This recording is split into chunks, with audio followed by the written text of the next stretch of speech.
All right, welcome back to another 2-minute tips. Today is gonna be a logistical storage tip. If you have a home studio and you're a drummer and you have extra snare drums, this tip is for you. I just learned this from my friend Jake recently when I was over at his studio in LA. He's got a whole snare drum wall.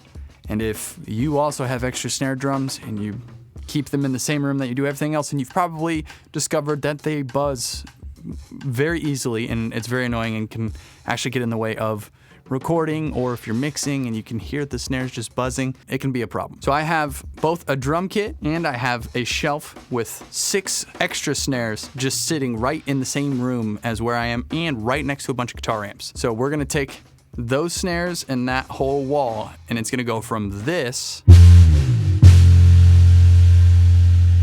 to this.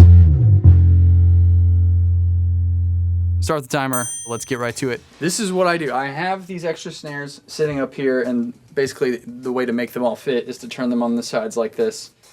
I have always thought, just flip the throw off that has the snare wires off, and that will get rid of the buzz, right? Sort of, but not really. When I was over at my friend Jake's house, he showed me this unintentionally, by the way. He was just doing this, but it's a great tip for getting rid of the snare wires buzzing on the bottom head. Paper. So what we're gonna do is we're gonna pull out a snare. We're just gonna stick this between the bottom head and the snare wires. So open up the throw, slide this in here. And I've actually tested this. This works better if you turn it this way. And then what you're gonna wanna do is put the throw back on so it holds up tight. Obviously, the more you cover the snare wires with the paper or the paper towel, the less of any sort of buzz you're gonna get.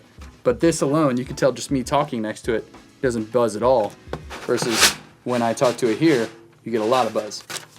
So it's the same thing if it's coming from an amp, a cabinet, speaker, other drums being played and them rattling.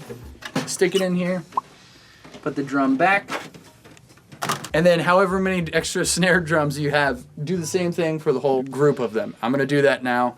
Put paper on the rest of them and we'll hear the difference. If you're curious about the drums or the recording gear that I use here in my home studio setup, I went ahead and put links to the snares, the drums, and the studio gear down in the description for you. It's a mix of all my favorite pieces for studio work. Those are Sweetwater links. Thank you to Sweetwater for sponsoring this video. Now that all the snare drums have the paper on it, there will be no more buzzing in here, and I can record my bass amp rumbling nice and loudly without the buzzing of the snare drums within the room, and it's fantastic. Let me know what you guys think of this down in the comments. Hit the like button, subscribe for more, and I'll see you in the next video.